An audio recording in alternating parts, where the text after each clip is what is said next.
네, 안녕하십니까 여러분. 반갑습니다. 허니쌤 이동헌입니다. 자, 고전시가 특강 공부하고 있습니다. 이론편 오늘은 9쪽부터 11쪽까지 이번 시간 같이 공부해 보도록 하겠습니다. 문제를 잘 풀기 위해서 우리가 선택지에 나와 있는 개념을 잘 이해해야 됩니다. 물론 그 전에 우리가 한 작품, 고전시가 작품에 대한 내용이 무엇이냐, 이 내용을 뒷받침하는 형식이 무엇이냐에 대한 철저한 분석, 철저한까지는 아니더라도 대충 이런 내용인데 정도까지만 좀 이제 알면 당연한 거고요. 근데 아무리 분석을 잘했다 하더라도 선택지를 모르면, 선택지 개념을 모르면 정답이 보일 수가 없겠죠. 그래서 우리가 이런 것들을 잘 살펴봅시다. 1번, 시조의 형식을 말할 때 장, 구라는 개념이 있습니다. 예를 들면 각 수의 초장의 전반부에는 계열적 배경을 제시하며 시상의 단서를 드러내겠군. 아, 이거 강호사식하고만 딱 봐도 맹사성의 강호사식하고만 나중에 보면 아세요, 여러분들. 자, 시조를 보시면 여기 우리가 이론에서 1교시 때 1강에서 배웠죠? 시조는 기본적으로 3장 6구이다. 그래서 1행이 초장, 처음. 이거 중이 중간이겠죠? 여러분 종 치면 집에 가잖아. 끝에. 어떻습니까? 좀 깨알같죠? 이런 하이개그. 이게 초중종이 3장이야. 3개잖아. 석삼자. 내가 가운데 토막을 톡 끊어주면 6개가 나옵니다. 여기에 글자 수는 3글자, 4글자, 3글자, 4글자가 반복되고, 또는 여기처럼 4글자, 4글자 반복되고, 종장의 둘째 음보는 5글자 이상이었다. 종장의 첫 음보는 항상 3글자였다. 이런 것들이 1강에서 배웠던 시조의 형식적인 어떤 갈래상의 특징이었다. 이렇게 말을 할 수 있었고요. 그리고 중요한 거 빠졌네. 네 덩어리죠. 파란색으로 할까? 이모음, 아니다. 죽고 죽어 100번 고쳐 죽어. 몇 음보 현우가 4음보. 대답했지? 자, 이런 것들이 기본적으로 우리가 하필이면 1강 때도 이 시조 가지고 선생님이 설명했었다. 여러분 필기한 거 보세요. 아마 이렇게 되어 있을 겁니다. 자, 그래서 형식 설명했고, 장 설명했고, 구 설명했고, 평시조 선생님이 뭐라 그랬더라? plain, 아주 기본이다 라는 그런 얘기였죠. 뭐 음료수점에 가면 이제 쌤은 요거트 중에 플레인 요거트를 좋아해요. 아무것도 안 들어간 거 좋아합니다. 아주 기본적인 거고, 연시조는 우리가 강호사시가 배웠잖아. 작품 강호사시가 배웠잖아. 거기에서 이제 사연이로 하나의 작품이었죠. 그걸 연시조라고 합니다. 연이 있는 시조, 이런 얘기죠. 이런 말들 여러분이 잘 이해해 주시고요. 절은 뭐 그닥 그냥 한번 읽어보시고, 음보와 음수율은 무엇인가요? 음보도 시조의 운율을 가리키는 거야. 음수율도 마찬가지고, 꼭 시조만이 음보가 있는 것은 아니에요. 우리가 현대 시인 중에 김소월의 진달래꽃 보면 이분이 전통적인 요소를 많이 계승했거든. 요거 나보기가 역겨워 가실 때에는 해가지고 여기서도 삼음보가 드러났습니다. 그래서 음보라는 거는 꼭 고전 시가에만 해당되는 운율은 아니에요. 사음보의 율격이다. 뭐 시조 아니면 가사란 얘기입니다. 시조와 가사가 사음보이죠. 삼음보는 우리가 아직 안 배웠지만 고려, 가요가 삼음보이고, 삼삼이또는 글자 수가 그래요. 세 글자, 두 글자가 반복돼서 삼삼이조의 음수율과 삼음보의 음보율이라고 합니다. 우리 공부했던 것이죠. 이렇게 갈래상 특징에서 공부를 한번 해보고 나니까 역시 개념도 훨씬 더 쉽게 들어오죠. 이게 여러분 배움의 힘이고 반복의 힘입니다. 끝까지 계속 유지하시기 바라고요. 음보, 휴지란 말은 퍼스, 잠깐 멈추는 거야. 그래서 이 몸이 띄고, 죽고 죽어 띄고, 100번 띄고, 고쳐 죽어. 우리 이거 공부한 거네. 500년 도읍지를 필마로 돌아드니 사음부. 음수는 글자 수를 말하는 거예요. 글자 수. 네. 3번 여음구와 후렴구는 무엇인가 살펴봅시다. 여음구는 남는 음이라는 거야. 그래서 특별한 의미 없이 계속해서 반복되는 구절이다. 동동의 끝부분에는 아으 동동다리가 있습니다. 생략되어도 영향을 미치지 않는 여음구다.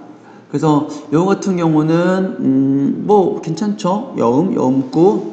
근데 꼭 이때 여음구를 우리가 끝에 오면 시에 1연이고 2연이 있어. 이렇게 있어. 근데 여기에 오는 거는 우리가 후렴구라 그러고 중간에 일정하게 반복되는 게 있어.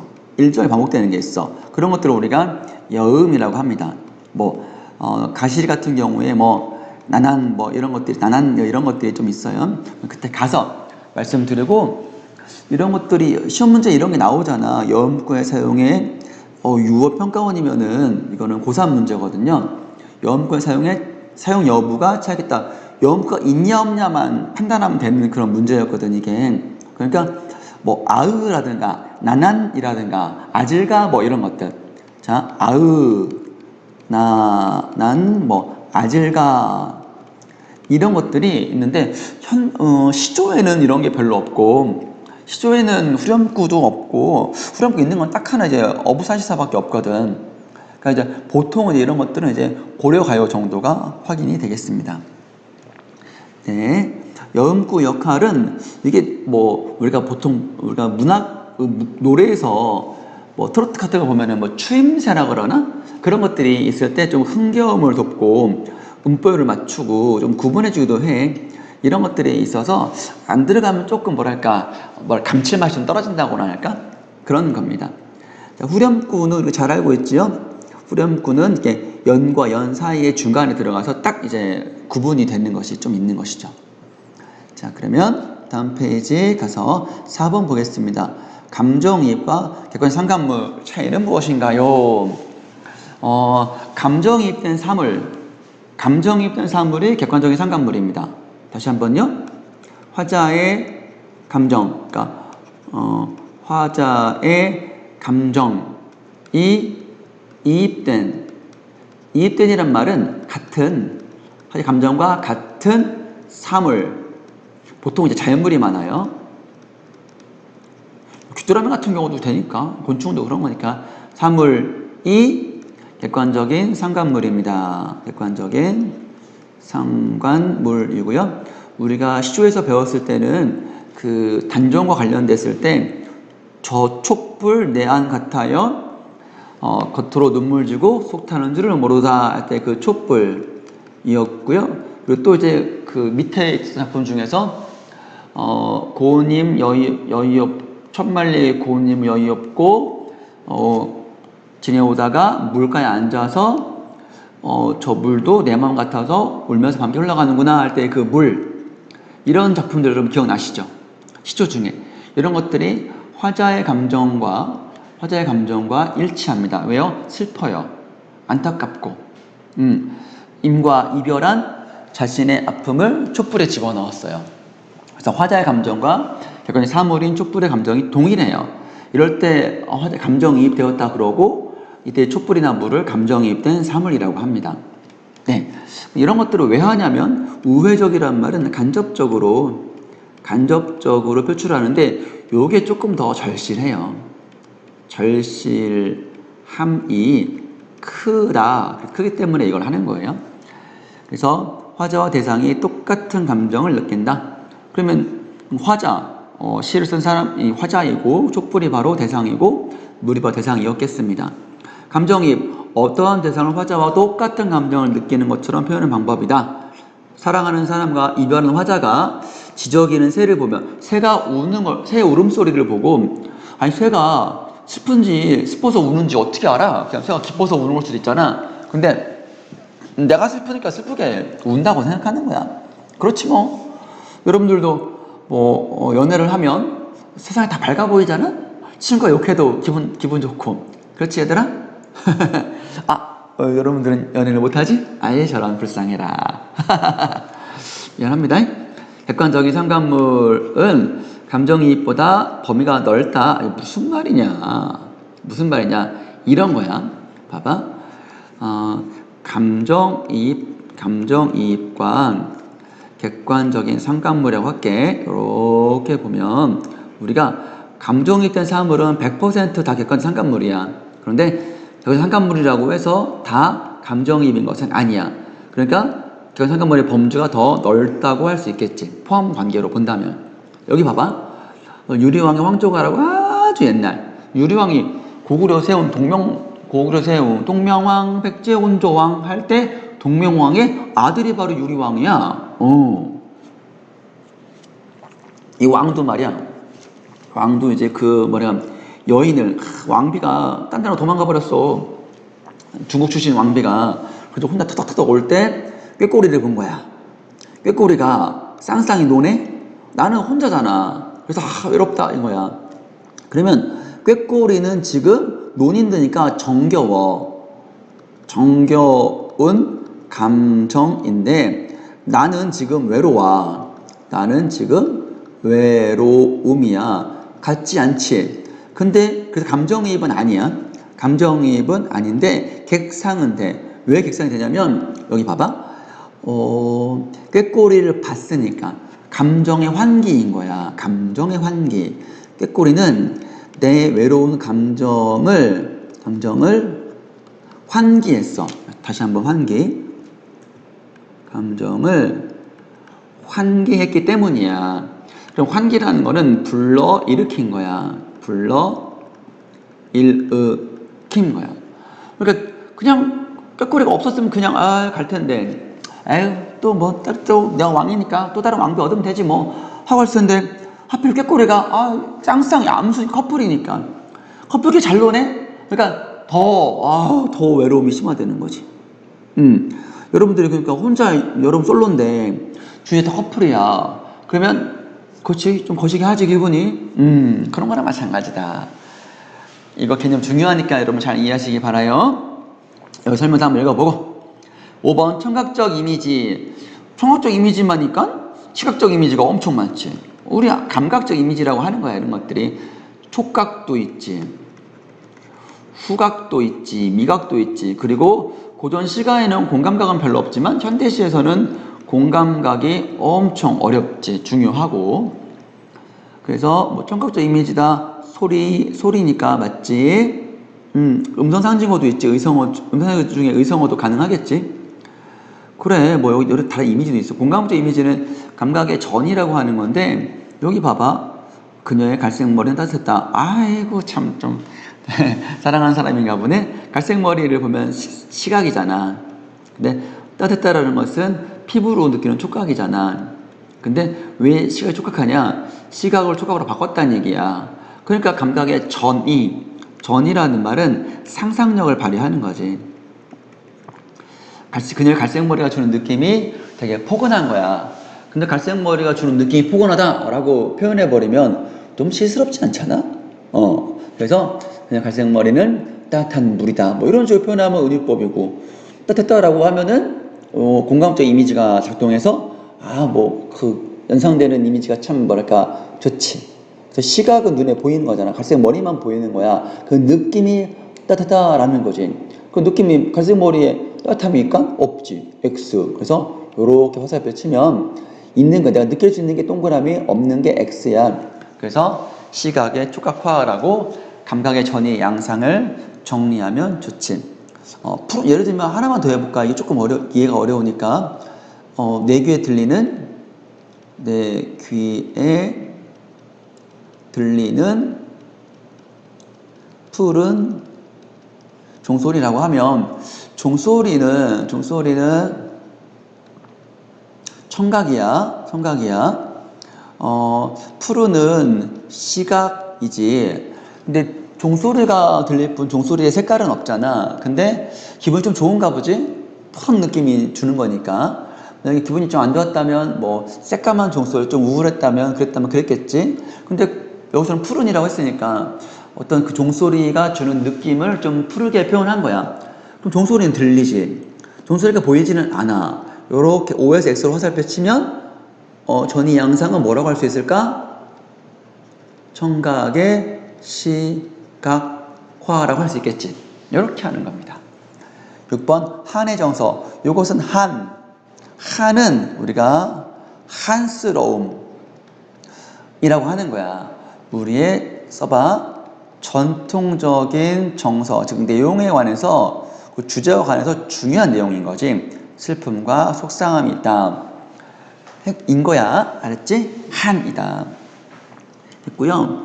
그 다음에 그래서 보통 이제 우리가 님과 이별했을 때 혹은 뭐 사별했을 때 더 말할 것도 없고 흔히 그냥 우리가 여러분들도 뭐 하고 싶은 거 못했을 때 그것도 더더군다나 여러 능력이 부족해서가 아니라 다른 외부적인 이유 때문에 뭐 하고 싶은 거 못했을 때 엄청 열받고 분하고 때는 뭐 눈물까지 날 정도로 그러잖아? 그런 감정이 그냥 한이라고 보시면 되는데 여기서는 그런 거는 좀 단순해 보이고 한은 좀 응어리진 거야. 이게 좀 끈끈해. 딱딱하고 그리고 쉽게 풀어지지 않아. 그래서 한 맺힌 이 가슴 맺혔어. 맺힌 거야. 이건 풀어야 되는 거야. 그래서 우리가 그런 걸 한을 푼다 그래서 해원, 원망을 푼다 해서 해원이라고 하는 거야. 해원. 가시리 같은 경우는 가시리가 처음이어서 가시리 뭐야? 가시겠습니까? 야. 서러운 님을 보내드리니 가시는 듯 도쇼쇼쇼 해서 떠나보내고 싶지 않은데 떠나보낼 수밖에 없는 그 여인네의 한스러운 마음이다. 그래서 우리가 이런 것들을 뭐라고 표현하냐면 우리가 이런 것들을 이별의 정한, 이별의 정한이라는 말 그냥 정서야. 한의 정서라고 하면 되는 거야. 이거 하고 이런 작품들이 좀 많이 있어. 그래서 이별가의 맥, 이별가의 계승 해가지고 아주 옛날부터 현대시 김소월 시까지 쭉 이어지는 게 있어. 그래서 그거 한번 해볼까? 나중에 여러분이 알아야 할 작품이니까 시작은 고대가요 중에 공무, 도, 하, 가가 있고 그 다음에 또 이제 신라시대는 가실이 좀 그렇고 정매가 그렇고 황조가도 그렇고 그냥 고려시대로 가가지고 뭐 가실이 서경 별곡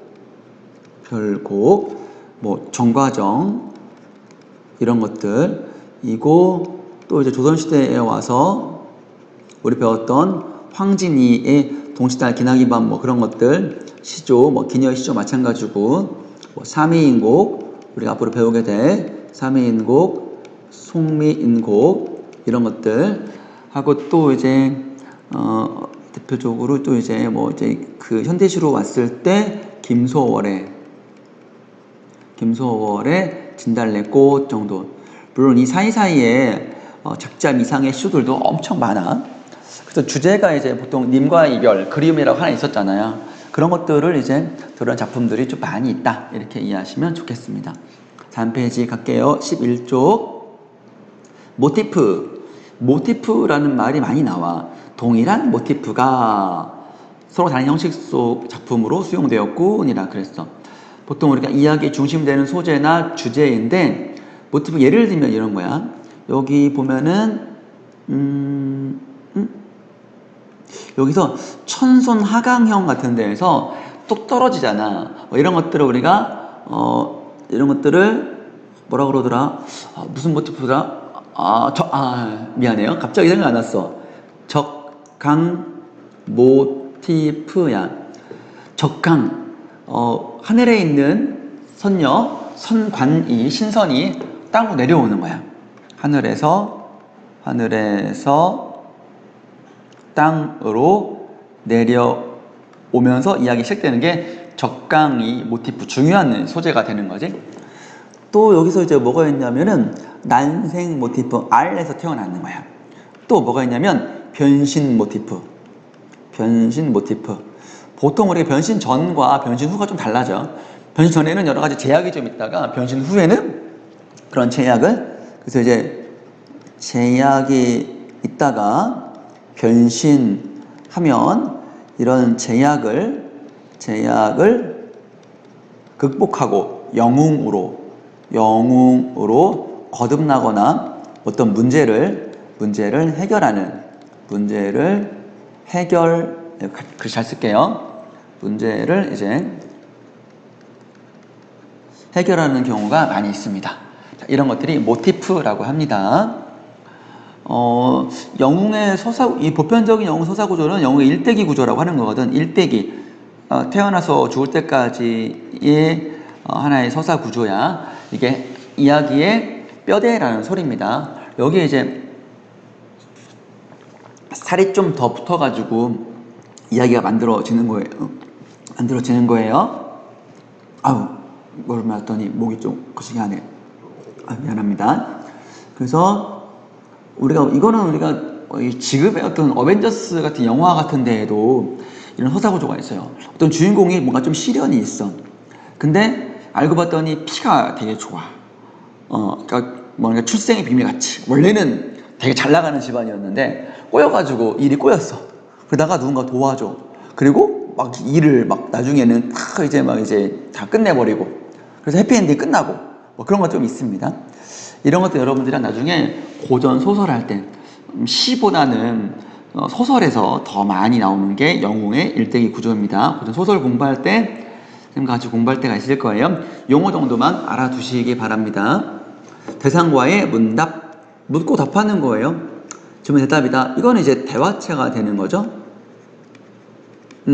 실제 대화인 거예요. 십사노예 같은 경우는 이제 형님과 사촌 자매 사이 대화가 있고요. 형님, 사촌 형님, 십살이 어떻습니까? 이에 그 말 마라. 십살이 계집살이. 이렇게 십살이가 이제 힘들다는 것을 해학적으로 비꼬기도 하고요. 풍자하기도 하는 그런 내용이 있고요. 대화라는 것은 이렇게 청자가 있어요. 실제로 묻고 답하는 것도 있어요. 그렇지만 대화체 중에는 실제로 여기 있는 것처럼 대화하기도 하지만 실제로 대화하진 않지만 청자가 등장해서 말을 건네는 방식도 우리가 대화체에 포함합니다. 서정주님의 추천사라는 시를 보면 향단아 그네줄을 밀어라 이런 게 있습니다. 그럼 향단이라는 청자한테 말을 건네는 거지만 청자인 향단이가 네 마님 이렇게 하는 건 없어요. 그래서 혼자 독백하는 것 같지만 말을 건네는 정도는 그 대화체로 본다 이렇게 이해하시면 좋겠고요. 독백은 화자만 등장해요. 스스로 묻고 답하는 것. 대부분의 시가 독백체예요.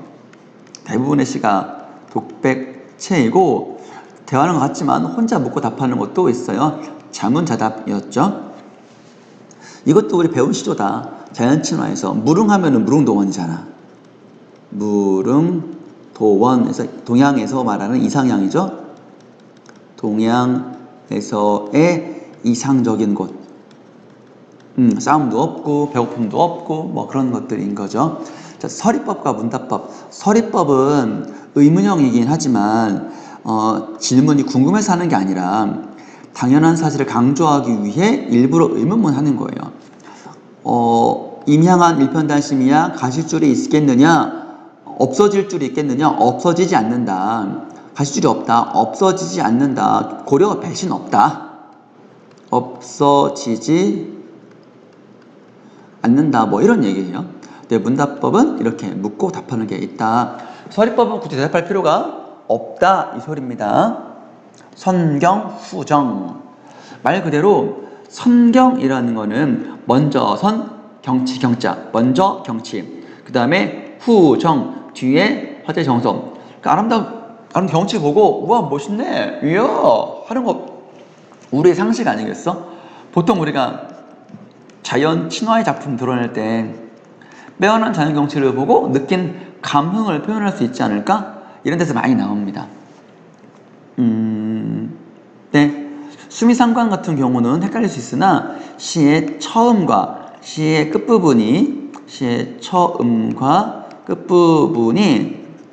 거의 비슷하게 있는 것을 수미상관이라 그러고요. 현대시 중에서 우리가 김소월의 진달래꽃이나 아니면 김소월이라고 했고요. 김영랑의 모란이 피기까지는 모란이 피기 까지는이라는 시를 보면 선경 후정이 수미상관이 이런 거구나 라고 판단할 수 있을 겁니다. 진달래 같은 경우는 나보기가 역겨워 가실 때에는 말없이 고이본에 들으다 이고, 사연은 나보기 역겨워 가실 때에는 똑같고 마지막 행만 말없이 해서 죽어도 아니 눈물 흘리다로 바뀌어요. 그러니까 똑같은 것도 수미상관이고 유사한 것도 수미상관이니까 수미상관은 조금 이제 범위 조금 넓다 이렇게 이해하시면 좋겠고요. 모라니 페이까지는도 비슷하다. 여기 우리가 황희 선생님의 대추도 있고 밤도 있고 별을 뵀으니까 음식도 넉넉하고 논에 민물 개도 있고 술도 익었으니 안 먹고 어떡하겠어? 먹어야지. 이게 이제 초장 중장은 농촌의 풍요롭고 평화로운 가을 농촌 경치를 묘사한 다음에 종장에서 화자의 풍류를 드러냈죠. 안 이먹고 어떻게 하겠냐, 기분이 드러나잖아. 기분 좋다는 거잖아. 이런 것들 어떨까요? 자, 여기 11주까지 우리가 작품 감상을 이론을 마쳤고요. 다음 강좌에서 선생님이 약속했던 그 빈칸 가운데 들어가 있는 작품 해설을 또 해볼게요. 여러분 여기까지 수고했습니다. 꼭 복습하시고 필기 열심히 하세요. 10번 보겠습니다. 대상을 의인화한다는 게 뭐냐? 의인화가 의인법이에요. 그렇죠, 여러분들? 의인법을 사람인 것처럼 친근하게 한다는 거죠. 친근감 주고 그렇기 때문에 하는 것이죠. 점층법이라는 얘기도 점점 크게 한다는 거예요. 나열한다는 말은 열거한다는 겁니다. 그래서 의인화한 것이고, 보통 사물, 그러니까 자연물 이런 것들을 보통 이제 의인화하죠. 새가 웃는다 이런 것처럼. 그래서 이거는 이제 보통 이제 친근감이라는 것이고요. 보통 일체감을 더 느끼고 화자의 정서를 더 심화하기 위해서, 심화하고 또 이제 간접적으로 드러내는 거잖아요. 그러기 위해서 의인법을 쓰는데, 여기 보면 화류법과 의인법이 좀 이제 같은 듯 달라요. 그러니까 결론적으로 말하면 화류법 안에 의인법이 들어갑니다. 그래서 이제 사람인 것처럼 무생물을 생물인 것처럼 하는 것을 화류법인데, 생물인 것처럼 할 때 특별히 사람과 같은 성향이 있는 것을 의인법으로 쪼갠 겁니다. 그러니까 요만큼 화류법이라면 요만큼 이제 의인법이야. 요게 이제 무생물을 생물인 것처럼, 사람도 생물에 포함되는 거니까 개념 잡았겠어요, 여러분들? 그래서 특히 사람인 성향만 있는 거를 의인법이라고 합니다.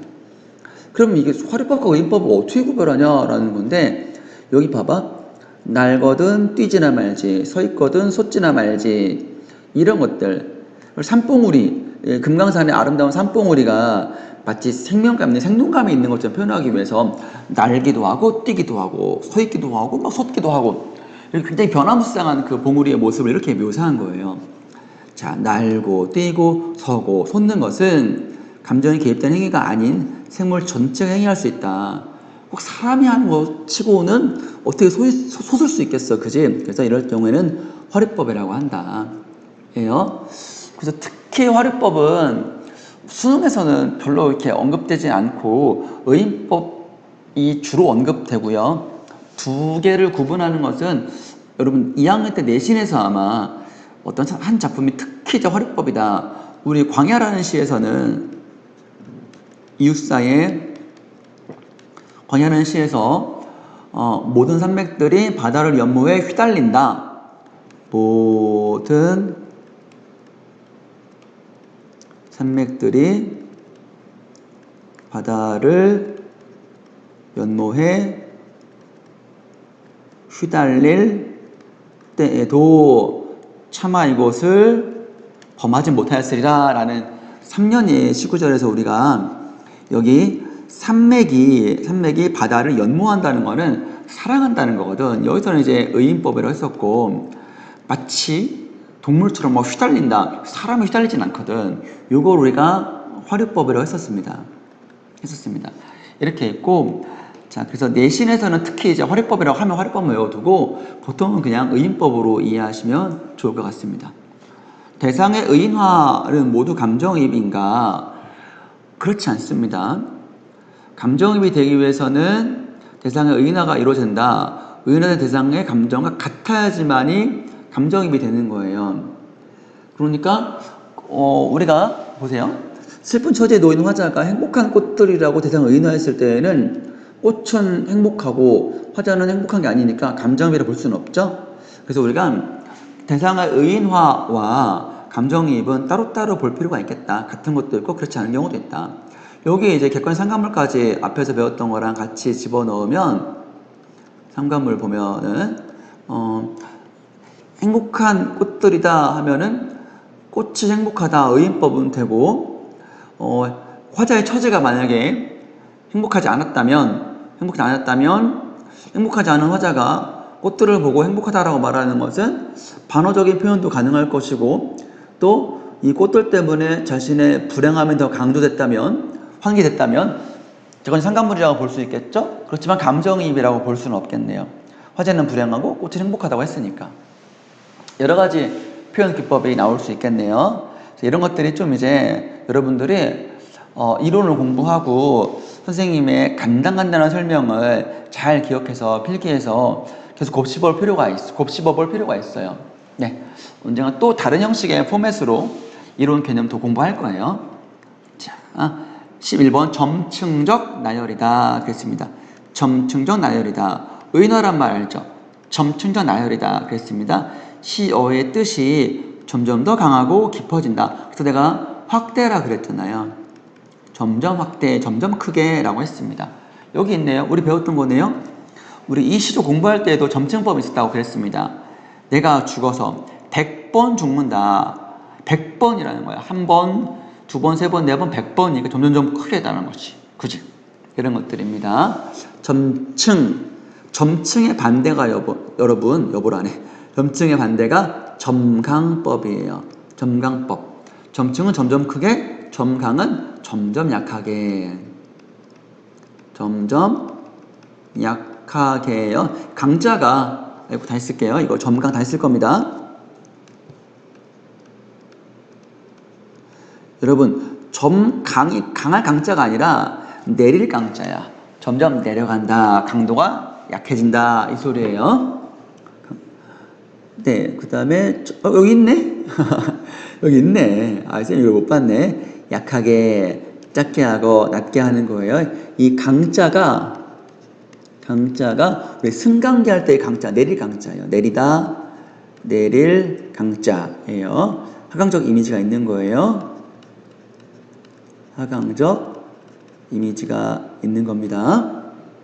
그 다음에 관념적이라는 게 뭐냐? 관념적인 문제, 관념적인 대상, 이런 거거든요.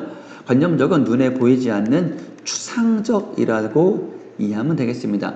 그래서 우리가 뭘 배웠냐면, 관념의 구체화라는 표현 기법 발상을 배웠죠? 어떤 발상이었어? 우리가 황진이의 시조 중에서 이렇게 여러분 배운 게 많으니까 이렇게 써먹을 수 있어서 참 좋다. 그지? 많이 알아두는 게 좋아요. 동짓달, 기나긴 밤을이라는 시조가 있었잖아. 여기서 눈에 보이지 않는 추상적 개념인 시간을 눈에 보이는 배구, 접을 수 있고 넣었다 펼 수 있는 그런 물건으로 바꿨잖아. 이런 게 관념의 구체화가 되는 거지.